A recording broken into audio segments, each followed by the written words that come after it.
আসসালামু আলাইকুম। এসএসসি ২৬ তোমাদের ফিজিক্স পরীক্ষাটা শেষ হলো, তাই না? এখন ফিজিক্স পরীক্ষা যার যেরকমই হইছে। আজকে কয় তারিখ? ১০ তারিখ না? তাহলে খেয়াল করো। ১০ তারিখ তো চলে গেল।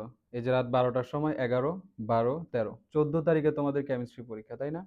তো তোমরা সবাই পরীক্ষা দিয়ে মোটামুটি এখন রেস্ট-টেস্ট করছো, মাইন্ডটা ফ্রেশ হইছে, ভালো কথা। এখন তোমাদের আমি আজকে ভিডিওটাতে যে কথাটা বলবো যে কিভাবে এখন তোমরা কেমিস্ট্রির পরীক্ষার প্রিপারেশন নিবা, সাথে সাথে এই যে একটা বন্ধ, হ্যাঁ, বন্ধ বলতে গ্যাপ, এই গ্যাপটাতে সামনে উচ্চতর গণিত পরীক্ষা আছে। আমি বিজ্ঞান বিভাগের শিক্ষার্থীদের কথা বলছি। উচ্চতর গণিত পরীক্ষা আছে, বায়োলজি পরীক্ষা আছে, তার মানে মোট ৩টা পরীক্ষা। এখন তোমরা আজকে রাতটাতে এখনো তো নিশ্চয়ই সবাই আবার ঘুমায় যাবা না, রেস্ট টেস্ট করে আসছো, তাই না? তো তোমরা যারা এখন জেগে থাকবা তারা কিছুক্ষণ হলে তোমাদের উচ্চতর গণিত অথবা বায়োলজি, এটার যেটুকু সমস্যা আছে বা তোমার মনে হচ্ছে যে একটু দুর্বল তুমি থেকে গেছো আগের পড়াগুলোতে, এই পড়াগুলো তোমরা করে নাও। এই পড়াগুলো করে আগামীকাল সকালেও তোমরা ইচ্ছা করলে সেটা করতে পারো। বুঝতে পারছো? এবার আসি কেমিস্ট্রির কথাটাতে। তোমরা কেমিস্ট্রি প্রিপারেশনটা যে নিবা, ঠিক আছে? এটা আমি তোমাদেরকে একটা দারুণ স্ট্র্যাটেজি তোমাদের সাথে শেয়ার করছি। সেটা হচ্ছে, দেখো, তোমাদের পদার্থের গঠন, তারপরে পর্যায় সারণী, তারপরে আছে কি বলতো তোমাদের রাসায়নিক বন্ধন, মৌল ও রাসায়নিক গণনা, রাসায়নিক বিক্রিয়া, আর কি আর আছে হচ্ছে একাদশ অধ্যায়, অর্থাৎ জৈব যৌগ বা খনিজ সম্পদ ও জীবাশ্ম।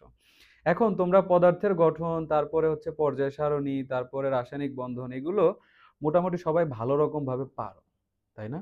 তো এই পারার কারণে এখন তোমরা কি করবা জানো? পড়াটা শুরু করবা রিভার্স ওয়েতে, অর্থাৎ ১১ শুরু করবা, তারপরে ৭, মানে জৈব যৌগ, রাসায়নিক বিক্রিয়া, তারপরে পর্যায় সারণী, মৌলের রাসায়নিক গণনা, তারপরে হচ্ছে পদার্থের গঠন। এইভাবে করে প্রিপারেশন নাও, দেখবা কি তোমাদের প্রিপারেশনটা ভালো হচ্ছে। আর কোনো চ্যাপ্টার ভাই স্কিপ করার কোনো চিন্তা করো না, স্কিপ করলে তোমারই ক্ষতি হবে। তো স্কিপ ছাড়া প্রত্যেকটা চ্যাপ্টার সুন্দর মতো করে পড়ো। যারা এখনো পড়ো নাই তারা হচ্ছে আহ, আমাদের ইউটিউব চ্যানেল, স্ফুরনের ইউটিউব চ্যানেলে ওই অর্গানিক কেমিস্ট্রির ওইটা দেওয়া আছে, মাত্র কয়েক ঘন্টার লেকচার, পুরাটা দেখে ফেলো। ওইটার উপরে ওয়ান শট এমসিকিউ দেওয়া আছে, ওইটাও দেখে ফেলো। তাহলে দেখবা তোমার কমপ্লিট হয়ে গেছে, আর কোনো চ্যাপ্টারে তো প্রবলেম থাকার কথা না। সো তোমরা এইভাবে করে প্রিপারেশনটা ভালো মতো নাও। আগামীকালকে থেকে কেমিস্ট্রি পুরো দমে পড়া শুরু করো যেভাবে বললাম। আর এখন আজকে রাত, আগামীকাল সকালে তোমরা উচ্চতর গণিত এবং জীববিজ্ঞানের যে সকল বিষয়ে প্রবলেম আছে বা মনে করতেছো একটু পড়া দরকার, কম পড়ছো, ওইটা পড়ে ফেলো। ইনশাল্লাহ তোমাদের পরীক্ষা ভালো হবে। আর আমি কিছু সাজেশন তো অবশ্যই দিব, ওই সাজেশন থেকে পরীক্ষা ইনশাল্লাহ কমন আসবে, সো টেনশন করিও না। Best of luck.